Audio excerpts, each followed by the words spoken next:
Olá, sejam muito bem-vindos ao canal Bioastro. Eu sou Marcos Pedroso e hoje nós vamos fazer algo que eu gosto muito, que é explorar o céu noturno. Nós vamos fazer um passeio em um período de um ano para identificar as constelações que representam as estações do ano.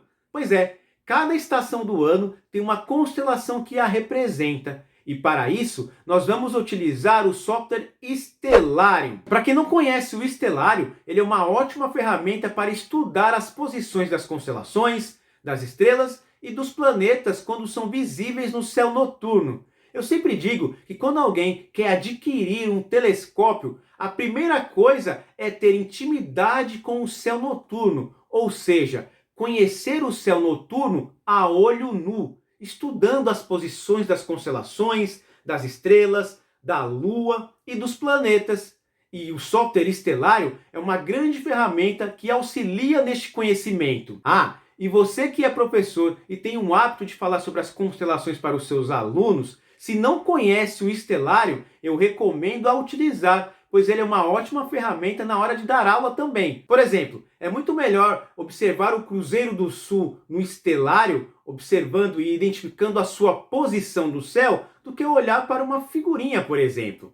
E o software Stellarium é gratuito e é fácil de baixar no computador. Eu aconselho a utilizar essa ferramenta. Agora, eu vou lá para o computador e vamos explorar o céu com o Stellarium. E eu volto depois da vinheta.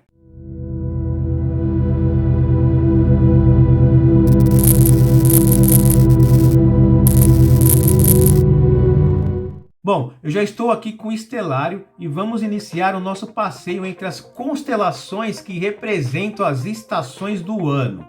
É muito importante, antes de iniciar uma observação do céu, conhecer alguns pontos de referência para facilitar a nossa vida na hora de observar o céu. E uma das primeiras informações é identificar os horizontes de observação. Isso vai nos ajudar a identificar os objetos celestes. Esses horizontes estão contidos nos pontos cardeais. Logicamente, o Stellarium nos mostra aqui os pontos cardeais e os pontos colaterais. Mas a gente não quer ficar a vida inteira observando o céu através do Stellarium. Em algum momento, nós vamos observar o céu da natureza. E é nessa hora que estes horizontes vão ajudar na hora de identificar estrelas, constelações e planetas. Para facilitar, você pode ficar atento no momento em que o Sol nasce e no momento em que o Sol se põe, pois o Sol sempre nasce no horizonte leste, assim como as outras estrelas, planetas e a Lua. O Sol sempre se põe no horizonte oeste, assim como os outros astros também. Então, se você ficar atento ao nascer e o ocaso do Sol, você já consegue identificar o horizonte oeste e o horizonte leste. Para nós que vivemos no hemisfério sul, ao anoitecer, é só nós encontrarmos a constelação do Cruzeiro do Sul. Encontrando a constelação do Cruzeiro do Sul, já automaticamente identificamos que esta área do céu representa a região sul dele. E a região oposta a esta região é a região norte. Então, aqui nós temos a região norte do céu. Feito isso, já nos ajuda bastante na hora de identificar os objetos celestes. Outro ponto importante é o ponto mais alto em relação ao observador. Este ponto fica bem acima da sua cabeça e nós chamamos de zênite. Zênite é o ponto mais alto em relação ao observador. Ele fica bem acima da nossa cabeça. Só para título de curiosidade, o ponto oposto ao zênite, ou seja, o ponto abaixo dos nossos pés, é chamado de nadir. Então, se alguém te disser que uma estrela está no nadir, não podemos observar, pois essa estrela vai estar abaixo da linha do horizonte. Mas, se alguém te disser que a estrela está no zênite, é só levantar a cabeça que você vai conseguir observar essa estrela. Outro ponto importante, na verdade, uma linha importante imaginária, é a linha da eclíptica. A eclíptica é uma linha que passa no céu E aqui nesta região é onde se encontra planetas, o Sol, a Lua e as constelações zodiacais. Mas o que é a eclíptica? A eclíptica nada mais é do que o plano de órbita do planeta Terra ao redor do Sol. Se nós pudéssemos observar o sistema planetário de fora, nós iríamos observar o Sol no centro e os planetas girando em torno dele, não é mesmo? Agora, se nós pudéssemos olhar esta estrutura orbital na nossa linha divisada, nós iríamos observar somente uma linha. E é esta linha que nós chamamos de eclíptica.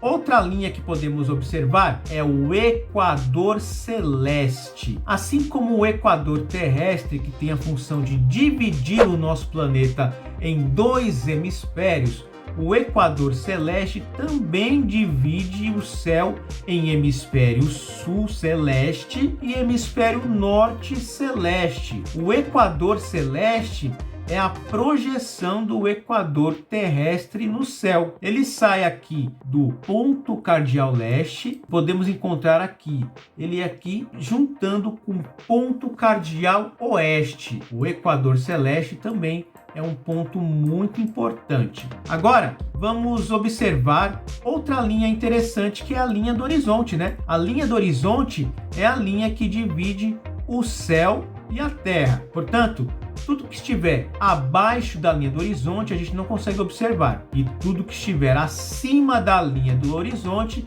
é possível de ser observado. Agora vamos iniciar o nosso passeio pelas constelações que representam as estações do ano. Eu coloquei aqui o dia 21 de março, que é o primeiro dia do equinócio de outono. Lembrando que a palavra equinócio significa noites iguais, porque nesta época as noites e os dias têm praticamente a mesma duração, aproximadamente 12 horas. O outono tem uma constelação que a representa, e no início desta noite está bem acima aqui do horizonte leste. É este grupo de estrelas aqui, ó. Esta aqui é a constelação do Leão. Você consegue enxergar um leão aqui no céu?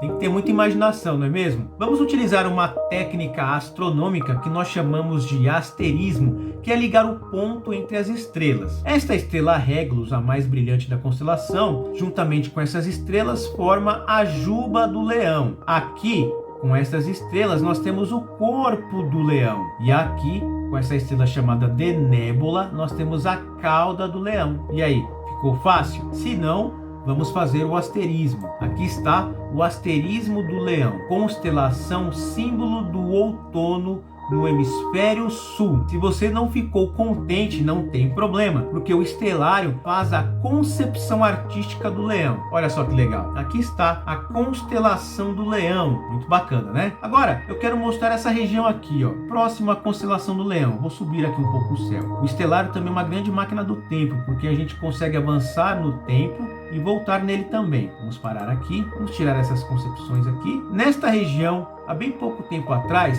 os cientistas divulgaram uma informação fantástica, que foi a divulgação da primeira imagem de um buraco negro. Eles utilizaram uma série de radiotelescópios que estavam espalhados pelo planeta Terra, apontados para esta região. Com os dados obtidos, eles conseguiram formar a primeira imagem de um buraco negro na história. Esta imagem rodou o mundo e foi muito empolgante. E a região é bem próxima aqui da constelação do Leão. Agora, vamos para a próxima estação? Chegamos no dia 22 de junho, o dia do início do solstício de inverno aqui no hemisfério sul e solstício de verão no hemisfério norte. Lembrando que a palavra solstício significa sol parado. No inverno também tem uma constelação que a representa, e esta constelação no início da noite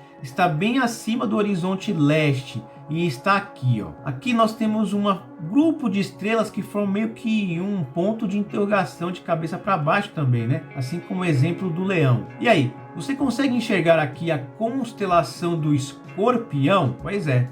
O escorpião é a constelação símbolo do inverno aqui no hemisfério sul. Aqui nós temos a cabeça do escorpião com essas estrelas. Passando por aqui nós temos o seu corpo, onde encontramos essa estrela, uma gigante vermelha chamada Antares. Esta estrela representa o coração do escorpião. Antares é rival de Áries, rival de Marte, do planeta Marte.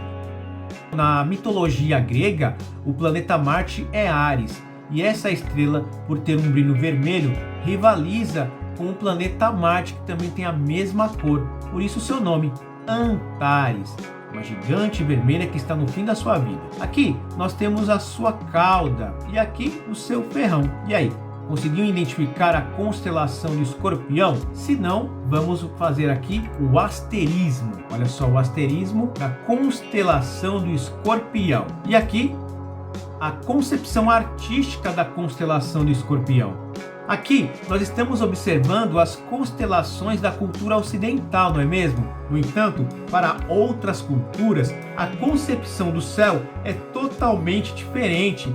Por exemplo, para alguns povos da Indonésia, esta constelação aqui, é a constelação do Anzol. Para quem assistiu Moana, existe um personagem lá que utiliza um cajado com este formato aqui, que é o formato da constelação do Anzol. Os índios brasileiros também têm uma concepção totalmente diferente do céu. A constelação do Escorpião, para eles, faz parte da constelação da Ema, é um pedaço da constelação da Ema. Os chineses também têm uma outra concepção artística do céu e por aí vai. Agora, nós vamos para a próxima estação do ano. Chegamos no dia 22 de setembro, o primeiro dia do equinócio da primavera. Primavera é o primeiro verão, já que, por exemplo, aqui no hemisfério sul, as temperaturas começam a ficar cada vez mais elevadas. Por isso que nós falamos primavera, o primeiro verão. A primavera também tem uma constelação que a representa. E no início da noite, ela está acima do horizonte leste. E juntamente com esse quadrilátero aqui, este quadrilátero de estrelas, e com este grupo de estrelas, nós temos a constelação de Pégasus, a constelação símbolo da primavera aqui no hemisfério sul. E aí, consegue enxergar um cavalo alado no céu? Vamos fazer então o asterismo. Aqui com essas três estrelas nós temos uma asa. Aqui o pescoço do cavalo. E aqui com essa estrela chamada Ênif nós temos o focinho. Realmente tem que ter muita imaginação para observar e identificar um cavalo com asas aí. Então vamos fazer o asterismo. Olha só, aqui o asterismo do Pégasus e também a concepção artística. Nós temos aqui a constelação de Pégasus. Uma coisa interessante que para encontrar a constelação de Pégasus nós temos que identificar o quadrilátero do equinócio, que são essas aqui, formadas por essas estrelas aqui. Esta estrela aqui, chamada Alferates, ela não faz parte da constelação de Pégasus, e sim da constelação de Andrômeda, a rainha acorrentada. Mas para identificar a constelação de Pégasus, utilizamos aqui o quadrilátero onde a Alferates faz parte. Quando falamos de constelação de Pégasus, logo vem à cabeça o desenho animado Cavaleiros dos Zodíacos, não é mesmo? Com o personagem Seiya, o do Pégasus, não é mesmo? Muita gente vai lembrar do desenho. Agora, vamos para a próxima estação do ano. Agora nós estamos no dia 22 de dezembro, o primeiro dia do solstício de verão aqui no hemisfério sul e o solstício de inverno no hemisfério norte. Antes de qualquer coisa, você reparou que com o passar dos meses, a configuração do céu mudou. Isso acontece porque o planeta Terra está se movimentando ao redor do Sol. E conforme ele vai assumindo posições diferentes no espaço, o pano de fundo também fica diferente. Por isso que observamos novas constelações surgindo ao longo dos meses. E aqui em dezembro, o que prevalece no céu no início da noite é a constelação de Órion. É na constelação de Órion que encontramos as famosas Três Marias. As Três Marias é uma referência às Três Marias bíblicas: Maria Madalena, Maria, irmã de Lázaro, e Maria, mãe de Jesus. No entanto, as três Marias possuem nomes oficiais da astronomia: Alnitak, Alnilan e Mintaka. Eu vou repetir: Alnitak, Alnilan e Mintaka. Estes nomes, eles têm origem árabe. Eles eram grandes observadores do céu e batizaram várias estrelas. Alnitak, Alnilan e Mintaka significa cinturão, pérola e corda. E aí, você conseguiu observar aqui um gigante caçador segurando uma cabeça de leão e também segurando um cajado de cabeça para baixo? As três Marias, elas representam o cinturão de Órion. Aqui, com essa estrela bem brilhante chamada Rigel, nós temos uma perna. Aqui, nós temos uma outra perna. Esta região aqui, ó, representa a bainha, onde o Órion guarda a sua espada. Daqui a pouco eu vou falar dessa região aqui. Voltando às três Marias, para cá, com a estrela chamada Bellatrix, nós temos um ombro. E aqui, com a estrela Betelgeuse, nós temos um outro ombro. Betelgeuse também tem origem no árabe. Esta é uma estrela gigante laranja, ela está no fim da sua vida. Há bem pouco tempo atrás, os cientistas identificaram uma variação na sua luminosidade. Eles estavam achando que essa estrela iria explodir, porque o seu tamanho, a sua massa, vai fazer com que o fim da sua vida seja uma grande explosão. Essa explosão nós chamamos de supernova. Eles acreditam que quando essa supernova acontecer, o brilho vai ser tão grande quanto uma lua cheia durante semanas aqui nesta região. Bom, vamos ficar aguardando essa explosão. Ela pode acontecer hoje ou daqui a 100 mil anos. E tem mais um detalhe: a Betelgeuse está a aproximadamente 600 anos-luz de nós. Se isso acontecer, essa informação vai demorar 600 anos para chegar até os nossos olhos. Então, vamos aguardar. E aí, conseguiu enxergar o gigante caçador? Aqui, ó, é a cabeça do leão que ele está segurando, e para cá nós temos o seu cajado. Vamos fazer o asterismo. Aí está o asterismo do Órion. Agora, a concepção artística. O Órion aqui, ó, com a cabeça do leão segurando um cajado. Esta é a constelação símbolo do verão aqui no hemisfério sul. Este céu, né? O céu do verão é um céu muito bacana de se observar, até porque tem muitas estrelas conhecidas, constelações também. Olha só, nós temos a constelação do Touro. Por coincidência, nós temos o planeta Marte aqui neste céu. Logicamente que não é sempre, porque os planetas eles assumem posições diferentes ao longo dos meses, né? Principalmente o planeta Marte, ele modifica bastante a sua posição ao longo dos meses.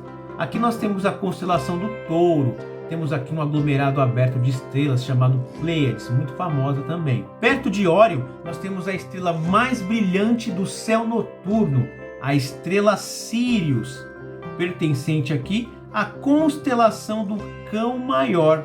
Olha só o Cão Maior aqui. Se temos o Cão Maior, temos também o Cão Menor. Está aqui, ó, essas duas estrelas. Eu vou subir um pouco o céu, vou subir aqui um pouco, muito bem. O Cão Maior é muito fácil de encontrar. Se você pegar a Betelgeuse, juntamente com a estrela Sírius, e juntar com essa estrela aqui, ó, chamada Próximo, que faz parte do Cão Menor, nós formamos o que aqui, ó? Um triângulo. Esse triângulo aqui é conhecido como Triângulo do Verão. Nós temos o Órion, Cão Maior e Cão Menor, com as suas estrelas aqui, formando o Triângulo do Verão. Vamos voltar aqui ao Órion, pois eu prometi que eu ia falar um pouquinho sobre essa região aqui, ó. Essa região aqui é uma região que é possível observar a olho nu. Nós chamamos essa região aqui de nebulosa de Órion, porque você consegue observar uma manchinha bem discreta nesta região. Lógico que a gente não consegue observar com esses detalhes aqui, ó. Esta é a nebulosa de Órion, uma nebulosa muito bonita de ser observada através de um binóculo, por exemplo, ou através de um telescópio. Mas, dependendo do céu, se ele estiver bem limpo, você consegue ver uma manchinha também a olho nu. E o interessante das nebulosas é que elas são utilizadas para formar outras estrelas. O Sol é um exemplo disso, não é mesmo? O Sol, ele se formou de uma nebulosa que foi restos mortais de uma estrela que viveu antes dela. Muito bacana, não é mesmo? Bom, antes de terminar o vídeo, é preciso explicar como acontecem as estações do ano, pois muitas pessoas se confundem achando que as estações do ano ocorrem porque o planeta Terra está mais próximo do Sol, então é verão, ou o planeta Terra está mais afastado do Sol, é inverno. Logicamente, pelo fato da órbita do planeta Terra ser uma elipse, tem momentos que ele está mais próximo do Sol. Este ponto nós chamamos de periélio. E tem momentos que o planeta Terra está mais afastado da estrela. Este ponto nós chamamos de afélio. Porém, o que acontece, o que causa as estações do ano é a inclinação do eixo de rotação da Terra em relação ao seu plano de órbita ao redor do Sol. Pois é, o nosso planeta ele faz a translação ou a revolução em torno do Sol e ele cria um plano de órbita imaginário ao redor da nossa estrela. O seu eixo de rotação tem uma inclinação de 23,5 graus em relação à perpendicular deste plano orbital, ou seja, o vetor normal que sai deste plano orbital em relação ao nosso eixo de rotação da Terra tem uma inclinação de 23,5 graus. E é esta inclinação que favorece o hemisfério norte ou o hemisfério sul receber mais insolação ou menos insolação. Explicando a grosso modo, esta inclinação do eixo de rotação do planeta Terra faz com que os raios solares atinjam a superfície da Terra em diferentes angulações. E isso vai fazer com que algumas regiões do planeta Terra tenham mais insolação e outras menos. Por exemplo, quando ocorre aqui o verão no hemisfério sul, os raios solares atingem a nossa superfície mais verticalmente, ou seja, a insolação aqui é maior, pois a eficiência na distribuição de energia é maior. Diferentemente no hemisfério norte, quando ocorre o inverno, lá os raios solares chegam na superfície menos verticalmente, ou seja, a insolação lá é menor. E é assim que acontecem as estações do ano. E os equinócios? Bom, os equinócios de primavera e de outono são épocas onde a distribuição da energia do Sol é praticamente igual em todo o planeta Terra, pois os raios solares atingem a superfície do nosso planeta em angulações praticamente iguais para toda a superfície do nosso planeta. Por isso, as temperaturas nesses períodos são mais amenas. Outra curiosidade interessante acontece na região do Equador. Lá, as estações do ano não são tão demarcadas como nas latitudes menores e latitudes maiores. Ali, a insolação é quase que a mesma. A quantidade de energia do Sol é quase que a mesma durante todo o ano. Você já reparou que as grandes florestas estão localizadas na região do Equador? Pois é, nós temos a floresta amazônica, nós temos a floresta do Congo e todas elas estão ali localizadas próxima à linha do Equador. Até porque a quantidade de energia do Sol ali é muito grande, então a taxa de fotossíntese também é muito grande na região do Equador. Bem interessante, não é mesmo? Agora eu vou ficar por aqui. Se você gostou dos assuntos discutidos neste vídeo, não deixe de curtir, compartilhar e se inscrever no canal.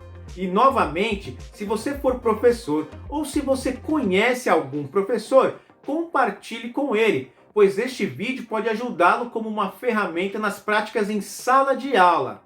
E é como eu sempre digo, a vida e o universo nos interessa e compartilhar o conhecimento nos inspira. Então, até o próximo vídeo!